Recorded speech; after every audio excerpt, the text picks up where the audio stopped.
পটল চিংড়ি বা পটল পোস্ত তো অনেকবার বানিয়েছো।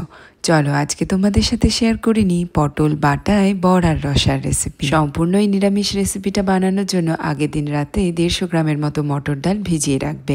তারপরে আদা কাঁচা লঙ্কা আর সামান্য জল দিয়ে বেটে নেবে। এবারে নুন চিনি আর জিরের গুঁড়ো দিয়ে ভালো করে ফেটিয়ে নিতে হবে। কড়াই সর্ষের তেল গরম করে ডাল বাটাটা মিডিয়াম সাইজের বড়ার আকারে দিতে হবে এবং উল্টে পাল্টে ভেজে নিয়ে তুলে রাখতে হবে। এখন ওই তেলেই ফোড়ন দিয়ে দেব জিরে, তেজপাতা আর গোটা গরম মশলা। মিক্সিতে কয়েকটা পাকা পটল আর কয়েকটা কাঁচা পটল আদা কাঁচা লঙ্কা দিয়ে বেটে নিতে হবে। তারপরে এতে একটা ছোট টমেটো যোগ করে আবার মিহি পেস্ট বানিয়ে তেলে দিয়ে দিতে হবে। লো ফ্লেমে একটু সময় নিয়ে মশলাটা কষাতে হবে।